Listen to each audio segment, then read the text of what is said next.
Thank you for joining us today in our session, STEM in the Trades. It's a big topic that a lot of you asked for about that hands-on experience that you can gain in the field and that intersection with STEM business. So I'm really excited to have some great speakers present their findings with you.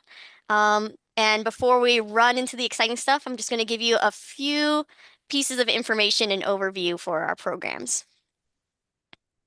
All right, so first for you new friends that are out here with us, I'm going to give you a little information about the Center for Excellence in Education, or CEE. CEE was founded in 1983 by Joanne DeGennaro and the late Admiral H.G. Rickover, who's the father of the nuclear navy and civilian uses for nuclear power.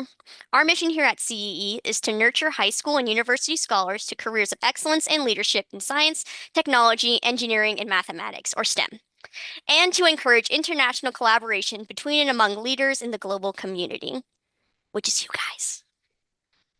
We have 4 flagship programs here at CEE, the first of which is the Research Science Institute, or RSI. RSI is a highly competitive 6-week summer science and engineering program open to rising high school seniors. Juniors are eligible to apply.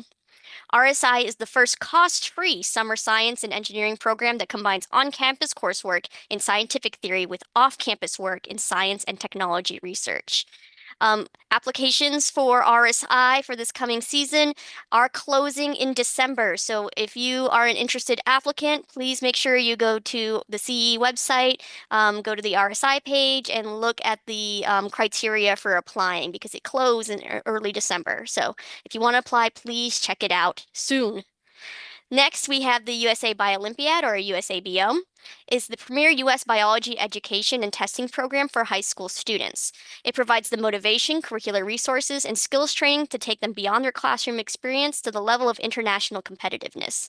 Since CEE began administering the USABO in 2003, every member of the USA Biolympiad team has medaled at the IBO. The 2026 IBO is going to be held in Lithuania this year. So if you make finals, you're going to Lithuania. Woohoo! The applications for USABO close this Saturday. So if you are someone that has been really interested in USABO, the time is now to apply and to make sure that your school is registered as a testing location. The last 2 programs from CEE are the Teacher Enrichment Program, or TEP, and STEM Lyceums. TEP provides opportunities for middle school and high school teachers to connect with leading experts from industry and academia, explore cutting-edge research and development, make meaningful professional links with direct benefits for teachers and students. While STEM Lyceums is a virtual club for high school students to meet once a month to learn about STEM career pathways from leading field experts. Industry professionals share cutting-edge research and offer unique learning experiences like scholarships and internship opportunities for high-achieving students. You can learn more about our programs at www.cee.org. And I have the pleasure of introducing our panelists. So first of which, we're going to be hearing from Rosa Dunn. Rosa Dunn is deeply committed to advancing education and empowering student success. She began her career as a history teacher, spending 8 years in the classroom before moving to an instructional support specialist role. This transition also sparked a shift in focus from core academic subjects to career and technical education, or CTE. It was through this work that Rosa discovered a deep passion for the trades and helping students explore hands-on career paths that lead meaningful in-demand jobs. Rosa went on to serve as the director of several CTE programs, where she worked closely with instructors, students, and industry partners to expand across to access to high-quality training and real-world opportunities. She now brings that wealth of experience to her current role as the Connections Coordinator with Explore the Trades, where she connects and manages education industry partnerships to ensure students have access to impactful career pathways and opportunities. Thank you, Rosa, for joining us. You'll be presenting first. We'll also be joined later on with Cody Lunsford. He is a skilled trade machinist from Toyota Manufacturing in West Virginia. He is also a recent graduate of advanced manufacturing. He works as a maintenance technician and has demonstrated the ability to diagnose, troubleshoot, and perform preventative maintenance on complex manufacturing equipment, and is adept at working in fast-paced environments while prioritizing safety, efficiency, and continuous improvement. So later on in our presentation, we'll be hearing from Cody to get that real-world experience. All right, I'm going to go ahead and stop my share, and we'll hear from Rosa. So, part of what I do is really developing meaningful partnerships and showing people that the trades are more than just what we think they are. They're STEM, they are hands-on learning, they are becoming business owners. All of that is deeply rooted in the trades, and that's a big part of what I get to now talk about with people like you all. I love that teachers are also on this call because we have a lot of programs that will help teachers to start trades programs within their schools if they would like to do that. Um, we are connecting businesses to schools currently. That is part of my role here. We've had a great success of all this exposure when it comes to the trades. And now it's like, okay, there are students who want to go into these fields. There are businesses who need people in these fields. How do we help bridge that connection? So that is a lot of what I'm doing now is gaining business partners and helping connect them to schools in their areas so that these pipelines are started early on. So the big thing currently with trades is trades people are retiring. A lot of your tradespeople are your baby boomers, Generation X. So, according to the US Department of Education, for every 5 people who are retiring from the skilled trades, there are only 2 people stepping up to replace them. So, this is leaving a huge knowledge gap. Because for so long, their entire generation of people were told, you need to go to a 4 year college. Go to a 4 year college, go to a 4 year college. I am part of that generation myself. I come from parents who were in the trades as a diesel mechanic, but then I was told to go to college. Wasn't told what to do with that, but just go to college, get a job, you'll be set. And now we're starting to realize we now have this large gap when it comes to the trades. Um, and we're trying to fix that. And there really are 2 paths. People can go either way. People can go down both of them. We just had a panel at an industry event recently where we had a ninth grade student who went through a kind of like construction careers exploratory class in middle school. Her and her teacher were there. It was a female, which is also a great representation in the trades, too. And she was saying, I want to be a plumber. I learned all these great skills. Plumbing is something I'm really interested in, but I still want to go to school, a 4 year college too. So it's possible to do both if you're really into that. I'm like, go get a business degree, come out, be a plumber, and then guess what? You can run your own business one day, and the possibilities are endless. So, right now, when it comes to the trades, it is a world of opportunity. It's you can go into a trade and realize, hey, I don't know if I like this trade and can go to something else. Or a lot of them are interconnected.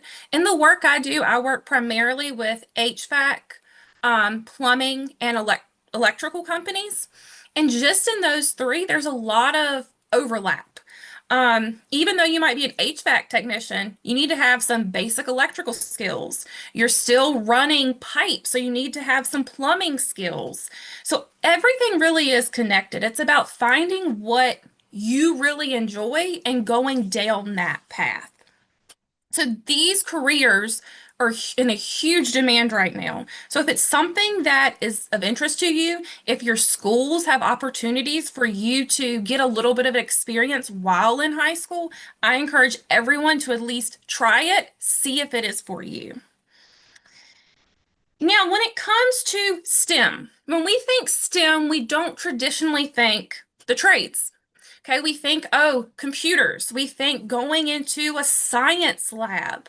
But really, the trades are rooted in a lot of STEM. So I just worked on a project where we were creating introductory PowerPoints for our specific trades. And it was like, well, how do we see STEM manifest in the trades? And it really is a lot of overlap. HVAC technicians, you are running ductwork. That's a lot of geometry, working with angles, figuring things out. You're also doing things like handling refrigerants. That's a lot of chemistry and science and dealing with gases. So, really, the 2 go hand in hand. It's just about figuring out what that is. What does it look like? Math and science are in almost every trade in some form or fashion, whether it's water pressures, pipe sizes, um, some physics and figuring out how energy works, a little bit of engineering. So if it's If you're interested in STEM fields and you're also really like working with your hands, STEM and the trades really can go hand in hand. The trades are also getting really smart. Um, you could be someone who's really interested in computer science and go work for an HVAC company. We were having a discussion yesterday about how everything is getting so much smarter now. My boss was on a call last week with a business who now they've designed this software that they're selling to HVAC companies to where there's like a device that goes on your unit. So as soon as something starts going amiss in your unit, you get a notification about it, and then the HVAC company also gets a notification about it. So there's no more waiting to figure out, okay, well, why is the hot air not blowing out now in the winter? Okay, the system already knows something is amiss before you, as the person in the house, knows it's an issue. So things are getting so much smarter with technology, and we need people who know how to program that kind of technology, who know how to work on that technology. So it's not just the old school skilled trades that people think about of like you're turning a wrench, you're going in and wiring a house. Yes, that still exists, but there's so much technology in the trade. So if you're someone that's interested in computer science, that's interested in the programming aspects, you can find jobs where you're working with the trades too. So it's all about figuring out where your fit is because there's just so much that is going on. There's so much high-tech technology. There's so many advancements. There's software now in the trades. There's AI in the trades. Um, you can have an AI answering a call center at a plumbing company that'll then be able to direct them to what is to come next. But we still need those people. That is a great thing about the trades too, is earning potential, and you are essentially not going to ever be completely replaced by AI. You still need those people that are going to go to your house. We're never going to send computer software just to your house to fix your plumbing or to fix a wiring issue. These jobs are going to be around, and there's just so much growth in them as well. Apprenticeships. So the trades are very much known for apprenticeships. And the great thing about an apprenticeship is you can still earn money while you are essentially training. So if you go to a 4-year college, you're not really working in your field while you're in college, right? We're not out there, or if you are, you're not getting paid to do it. So, like, I went through a teacher education program. So, I had to do, it's called practicum and student teaching. So, I paid my college to be able to get my field experience. So, I didn't get money back from it. I had to pay like credits. But with an apprenticeship, you are training for that job and getting paid for it. You are working in the field with technicians who are master level to help you to understand, okay, this is what you need to do. Teaching you best practices. The company is investing in you. They're paying for you to go to school. They're paying you while you're out there in the field. So it's really this new push, especially in our country right now, this push towards apprenticeships because we want people to go into these jobs and you get to study and get paid while doing it, which is an experience that for most jobs is not the case. So there's a great push towards apprenticeships. You get to work with experienced people and you really get to build a career without the debt that goes into it for a lot of us. Wages.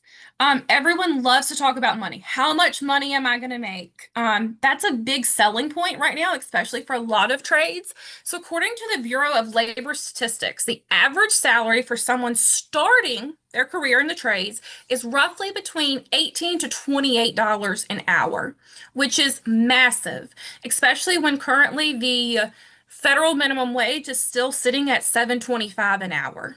So you're making almost 3 times the federal minimum wage just starting out. Um, and the potential to grow is endless. So yeah, you might start out as an apprentice, But then you become a journeyman. Then you become a master. Then you can take over a business. We talk to people all the time who are like, okay, yeah, we started out doing this, but then I just loved it so much that I eventually, my boss retired and I worked my way up through the company and we took over the business. We bought them out. So there's no ceiling when it comes to careers in the trades. Um, there's also not a cap on what you can do. You can become a manager. You can become an owner. Or let's say you're just really interested in the trades, but you don't want to go out into the field. Companies now have marketing specialists. They have IT specialists. So there's all these possibilities if the type of work is something that's really of interest to you. Like I said before, most of these jobs are AI proof. Okay. Someone can sit there and create a system that could potentially match, you know, a school with a business. You don't have the personal aspect, which is a really big thing, I think, a lot in today's world, too. People like that personal aspect, but no one's going to go and AI is not going to go into someone's home and be able to wire up the wall, or be able to fill up my refrigerant when it runs out. So they're AI proof, they're recession proof. That's what COVID definitely taught us is that people still need lights. We still need water in our homes. We still need heating and cooling, and probably even more so during that time period since we were all at home constantly. So there are jobs that have job security, and it's really up to the person to take hold of that and make it last. And you can start earning this money right out of high school. You don't have to go into debt. Now, if you want to go to school and then come back and do something in the trades, that's fine. There's tons of trades programs too. That's what apprenticeships are for too. So you have so much room for wage growth that some other industries don't have. I was talking to a business owner last week actually, and he said in his company, so a lot of times, jobs, you'll have like yearly reviews. You'll meet with your manager, discuss how you've done this year. That's where you would maybe talk about a raise if you've met metrics and all that. He said he doesn't wait for that. He keeps track of his employees. And if someone is doing all these things and like, okay, you've done all these calls, you've had so many five-star reviews, he gives them these raises just throughout the year. So you've done all these great things. He's noticing that you get a raise immediately. And I think that is where the trades are a little bit different than a lot of other industries because maybe you cannot do things that fast. Um, so I think wages, job security, great benefit when it comes to the trades. If you're someone who has like an entrepreneurial spirit, also the trades can be great for that as well. You can be a business owner. A lot of people in the world today talk about, I don't want to work for someone else. I want to take hold of that. You prove your skills. You can go out there and own that company. You can start your own company. We just featured an article not too long ago about a 23-year-old who owned his own plumbing company. Okay, he went into an apprenticeship right out of high school, realized I can make more money if I work for myself, but he had built those skills, finished that, went on to own his own company. So there's tons of possibility and growth. And it really just boils down to is who you are, what you want to do, and what options are available to you. And that is my essence of my presentation. Thank you so much, Rosa. That was great. And I also want to point out, because you mentioned, you can participate in trades classes or CTE classes in high school and still not pursue them as a profession, Yeah, but get that experience. I want to point yes, out to all the students out there, you're gonna be very thankful that you know how to do plumbing when you own a house or you have your own yeah, apartment and you got to do maintenance. Like those are yeah. skills that are really Just important to have. just the little things enough to where you can do a little bit. And I think that's also a great thing that when I was in the CTE world as a director, like all these kids would say, "Oh, I realized I don't want to do welding or HVAC for the rest of my life." But I'm like, you know what? It's great that you figured that out now in high school when there was less of a monetary investment, and now you can figure out what direction you really want to go in. Exactly, exactly. Thank you so much. Okay, so we're going to go ahead and shift gears and we're going to hear from somebody that has that hands-on trades experience. So, once again, I just want to reintroduce we have Cody Lunsford from Toyota Manufacturing, West Virginia. He's going to give you some insight on what profession looks like and, what working in the trades can really be like. So, Cody, thank you so much for joining us. I'll let you go ahead and take over. Well, good evening. Can everyone hear me all right? Good. Okay, so sorry, I don't normally come into work at this time, so I'm kind of, all over the place. No worries. That time change for, I'm sure all you students out there too have a similar feeling. That time change really hits in a different way. Yes. Can you guys see my screen okay? Hold on, it's loading up. I think it'll pop up in a second. Let's see. Yep, there we go. Okay, y'all can still see it. Everything's good. Yep, everything's all good. All right. So we'll jump right into it. So preparation for academic journey. Honestly, I didn't have any type of preparation. I'm a non-traditional student. I just happened to get a job at the plant and I'd seen these guys and they would fix things and that's stuff I grew up doing. I enjoyed doing troubleshooting. But if I had to say, classes to look into while you're still in school would definitely be your basic science like physics, chemistry, and biology, just to give you basic understanding. And math, I would do algebra, geometry, calculus. Just these are all classes and basic math that you're going to use in trades, no matter how you look at it. Also, a lot of STEM students, like robotics, any type of electrical work, troubleshooting, or critical thinking. All of those are great courses to get into. And any hands-on courses. I know a lot of trade schools and things of that sort. They offer a lot of hands-on work, and that's what we do at the end of the day. So here is this is my job pretty much condensed. Here on the right is a picture of us. We got to travel out to trade school actually and show these students how to operate a robot. Right. So what is my job? I'm classified as an industrial tech or maintenance tech, and this requires me to be a jack of all trades. I can't focus in on one specific trade because all these machines here at the plant, they run off of hydraulics, pneumatics, electrical circuits. You got pumps, motors, and all kinds of different programming, whether that's CNC or PMC, things of that sort, or PLC. So experiences from my job, I mean, I experience different things every day. It's always a learning aspect, but past learning and on-job training, I've gotten to travel all across the state and go to state fairs to really educate other people about what I've learned from this program. And I got here by being at the plant, in the plant, hearing about their AMT program, and they pushed me to go towards this path. And it was done at Bridge Valley Community College in South Charleston. So what we have to offer here at the plant, we actually have a 4T program that allows students to come through in high school and they get to come in plant and work through the assembly lines just to kind of get the basics of working with your hands and things of that sort.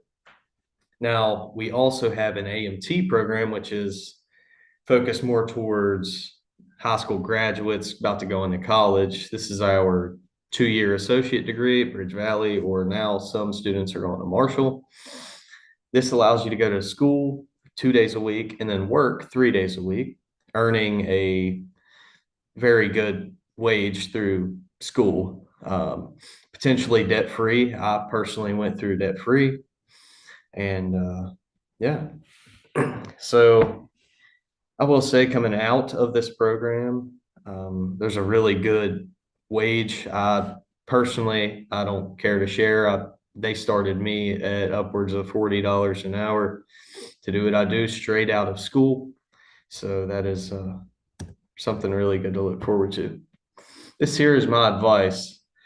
I would definitely get as involved as you can in any type of textile courses. Like if your school has it to offer, take it, please. Attempt troubleshooting and working on things even outside of school. If you have a lawnmower or your car don't want to run, try to get in there and figure out what is causing this not to run. Um, Also, very good understanding of hand tools and work ethic. Without the knowledge of, you know, your basic tools, it's going to be hard to come into any style of trade. So when you're in school, make sure that you're understanding your hand tools and things of that sort. And personally, whenever I went through school, I had a lot of prerequisite classes that I never took in high school. So it was just a lot extra load on top of what I was already going through. And if it is possible for you guys to get those classes out of the way, I would recommend it 100%. So here is just some of my work. I figured I would throw this in for you guys to see and experience. So I'll give you a brief explanation. Up in the top left is a honing machine, and it will go into a block of an engine to help clean out and surface the inside of a cylinder.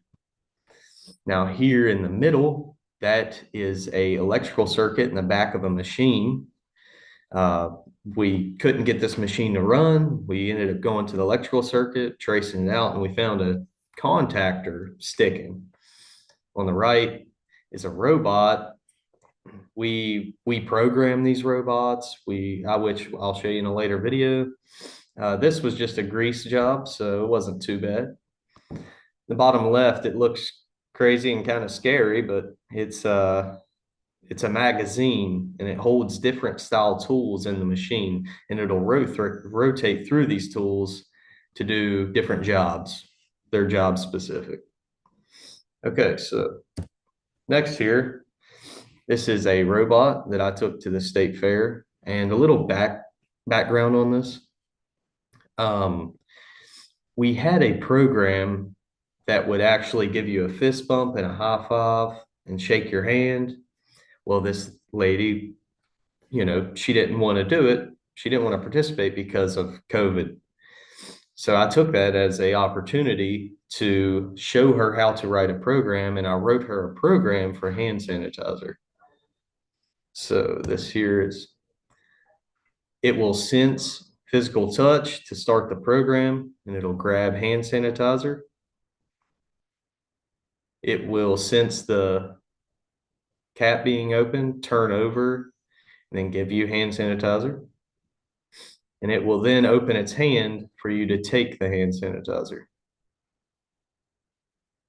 Yeah, I wrote that program at the state fair. So that's about all I got. I appreciate you guys. I'm sorry for, any of the discrepancies. Just kind of last minute, you know what I mean, me coming in here. But yeah, if there's any type of questions, I'm willing to answer. This Either the 4T or the AMT program is a great opportunity. Toyota has so much to offer, and we're also partnered with multiple other companies like Nucor and things of that sort. And we deal with all aspects of the trade. So if you can do this, then you have a basic understanding of a little bit of every other trade. So yeah. Thank you so much, Cody. First, number one, that robot was so cool. It's so exciting that you could, do stuff like that on the fly and show like the different skill sets that you could use in your career. And second, thank you so much also for, talking a little bit about non-traditional educational routes because it's not one size fits all. And, the traditional pathways that are laid out for us are not always the one that's going to fit for you, right? So I think it's really important for our kids to know that that's not always the way it's going to go. All right, so I'm going to start in on our questions. We had a question come in already for you, Cody. So the first one is the Toyota High School program, so the 4T program. Is that a Good. summer program or is it through the school year? No, so it's actually through the school year. So they will take it kind of as a course and earn money while doing it through high school, which I think is crazy awesome. And it just gets them set up for a amazing career down the road. So yeah. Awesome. That hands-on experience really is, irreplaceable. Let's Yes. see. Over here in the chat, Alima asked, can you talk a little bit more about the skills that are required for your job? So maybe some of those hard skills like the electrical piece or even the soft skills like perseverance or curiosity. So um, yes, there's a lot of skills required. We take a test to actually get into this position, but if you are new coming into this field and you've never had any experience, don't let that put you down. That's why we have this AMT program, right? Um, I have seen people come into the program with absolutely zero knowledge of how to work on things. And, you know, growing up, that was a basic knowledge for me personally. This doesn't have to be basic knowledge to everybody. Um, this program is designed so that we teach you everything you would need to know, and so that you could be a well-rounded technician or maintenance technician after this program. And then a follow-up too is this program virtual or is it in person slash are there virtual options? So this is an in-person. The AMT specific is in person. Now, if you was to go the 4T route and get a production job in so that you can earn full-time wages in production here at the plant as a production worker, you can take a virtual course at your own pace to then acquire the skills that you need to take the test later down the road. So no, you don't have to do it in person. You can get your foot in the door through production and then come into the skilled trades later on. Oh my gosh, that's incredible. That's a great opportunity. For anybody that's really interested, I dropped the link to the chat to the 4T Academy webpage. So if you wanted to check that out. Let's see. I had a couple of questions that I jotted down. So this question could go for both Rosa and Cody. Where can a student start? Cody, you kind of already touched on this a little bit, but where can a student start if their school doesn't have like a CTE or like a hands-on course like auto shop or, HVAC, plumbing?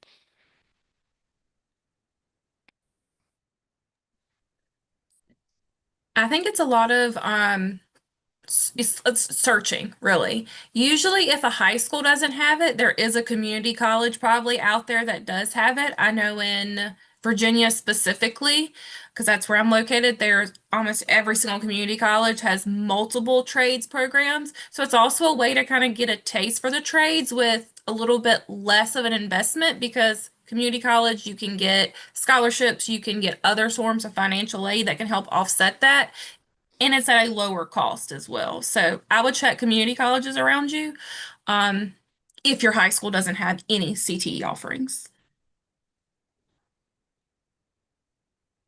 Awesome.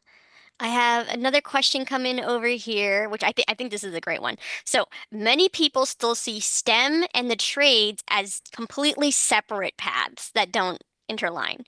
What are the biggest misconceptions about that divide? I think it probably goes back a lot to like being either you're a hands-on person that's not going to go to college or a person that's going to go get that 4-year degree.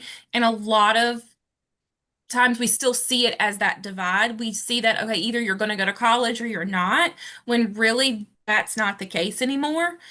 You can do either or, you can do both, and you can still go into the trades. And I think it kind of goes back to a little bit what I talked about earlier that there's so many skills in the trades that you learn physics, you learn chemistry, if you're good at math, you can do all those things in the trades. And I think it's breaking those misconceptions and showing that, hey, you're still using all of these things. A lot of times, especially as educators, you'll hear, when are we ever going to use this in real life when you're teaching something? But I think showing those real life skills in the trades kind of helps fight those misconceptions. And Cody, can you add in, what are some misconceptions people might have about your role specifically or your job? Uh, my role personally, I'm kind of like a tradesman, but an engineer at the same time. So I do a lot of the STEM stuff like programming and robotics and things of that sort. But I also do all of the trade stuff, electrical work, plumbing, hydraulics, just all kinds of stuff. So it is a big misconception because being a technician, you're going to be involved in a little bit of everything. So Mm. yeah, yeah, it's a rather different skill set, I guess. It's hard to really like give a specific definition. I don't know. It's You could say that you're a master of this, but you Yeah. actually really do a ton of other so, things too so in the background. I say I'm a jack of all trades, but a master of Yeah. none. So Awesome. I think also to a follow-up to this, Cody, Talon asks, what are some of the most important skills you developed in high school that's relevant to your profession today? um well, so I was more of a non-traditional student, so I didn't really have a lot of that in high school, but most importantly, I had a very good understanding of math. I've always done okay at math. Math is a good baseline because there's a lot of math involved in this field of work. That's just what it is, how it is. But also outside of even school, I worked all through high school and with very physical manual labor jobs. So this helped me acquire my skill with hand tools and, basic troubleshooting and things of that sort. So I would definitely encourage that. Absolutely. Hands-on. You can't replace hands-on No, experience, guys. Let's I would like to add that, through summer or your breaks, you can get a hold of local companies and just explain to them that you want to work through your break, and a lot of them companies will work with you doing a little bit less crucial jobs. So Mhm. Yeah. Work ethic goes a long way to companies in today's age. yes. Yes, and I want to point out to you all too, you guys, that you just have to ask. Hmm. You got to put yourself out there and reach out to people because you'll get a couple of no's, but sometimes you'll get that yes that will just give you that experience and open new doors, right? So take the risk, guys. All right, let's see. I had another question come in. Let's see. In terms of the trades, are there any specific fields with computer science becoming the main focus? I think that's also an interesting question with like the advancements and changes that are coming out now. Um, let's see. I was really interested to hear that your jack of all trades would included programming. So, which trade fields are becoming more computer sciencey focused, I guess would be the question. Okay. So believe it or not, the technicians are very computer sciencey. Uh, our big machines run off of CNC logic. So this is a machine style programming using numbering, a coded number. So we also have the robot programming, just like the video I showed you.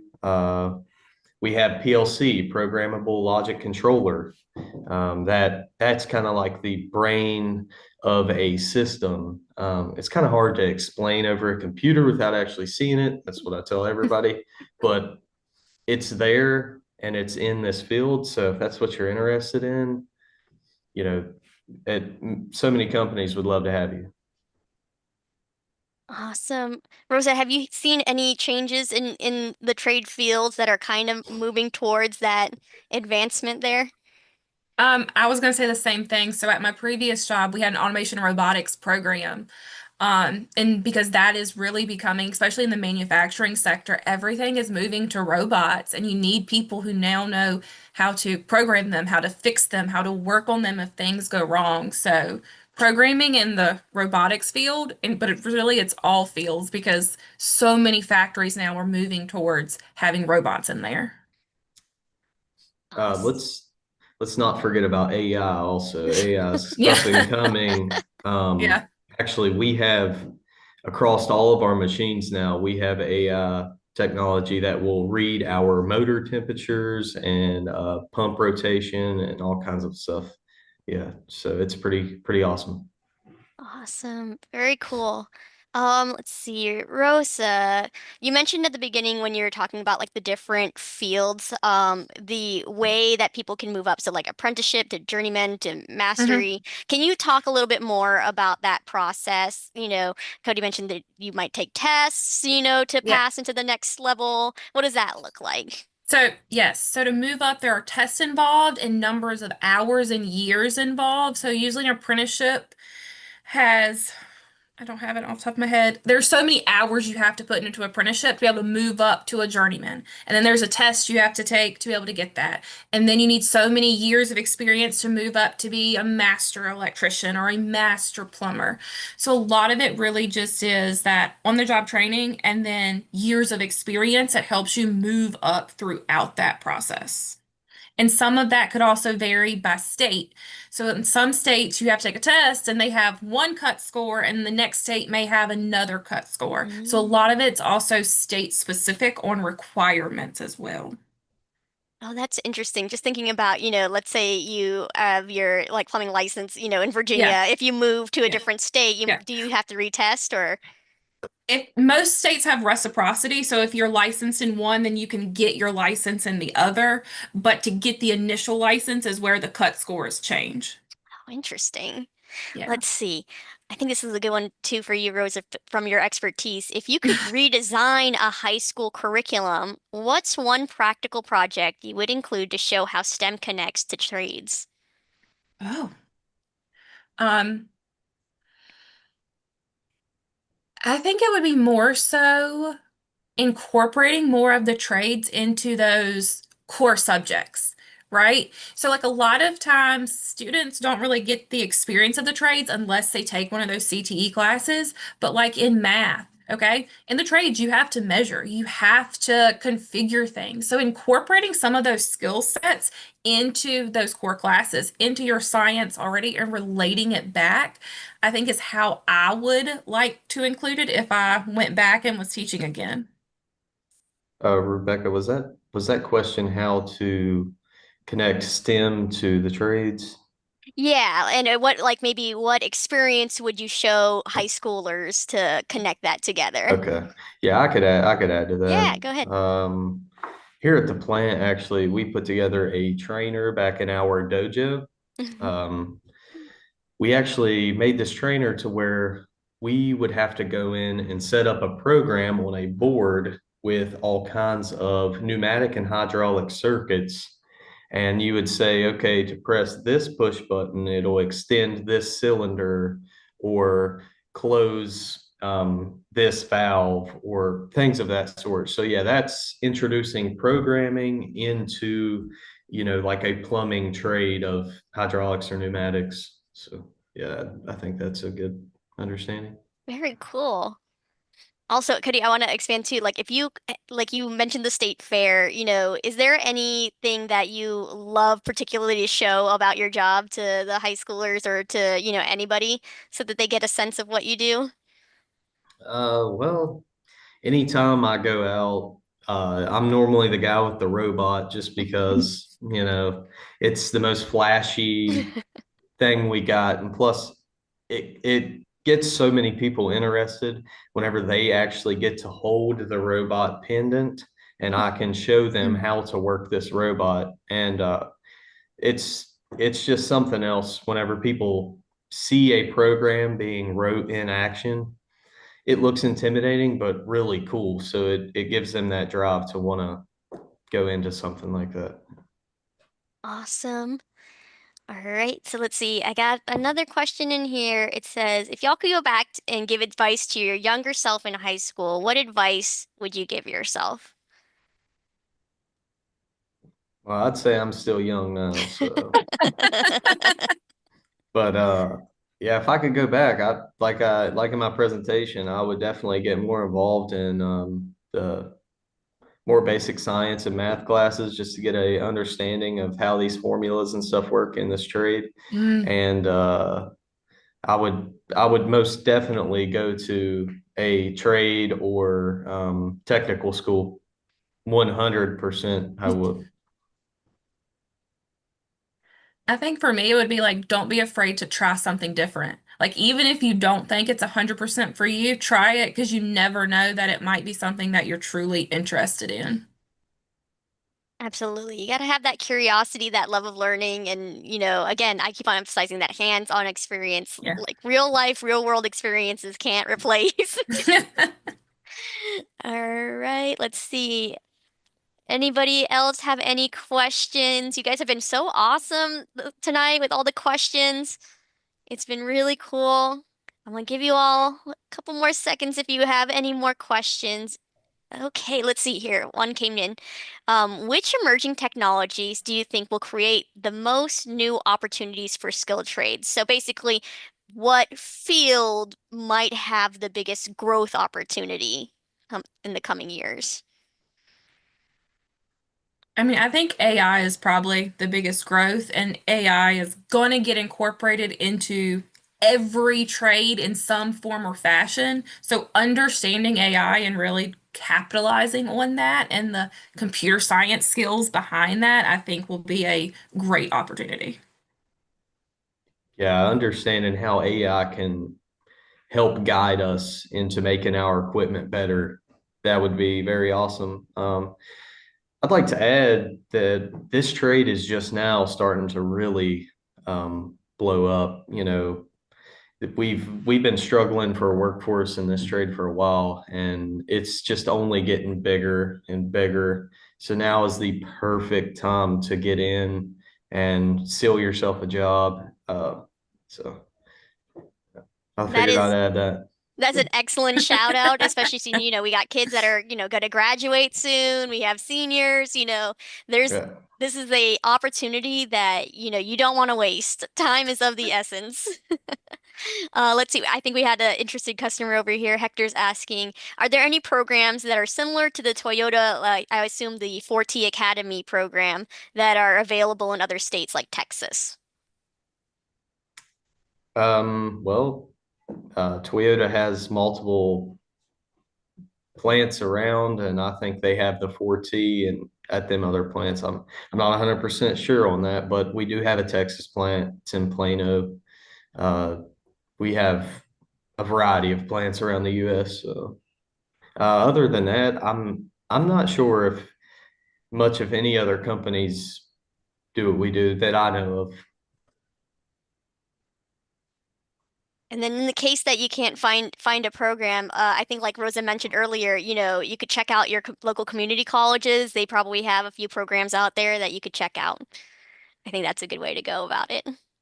Got a good question right over here. Let's see. How can society shift the perception that trade careers are less academic, even though they're deeply connected with STEM? I think it goes back to like education and all of us joining together and being like, it really is all of these skills. It's math, it's science, it's all these things. I think the more people that talk about it, the more people that see it in action. I'm a big believer in seeing is believing. The more we get it out there, I think that's what's gonna change that perception.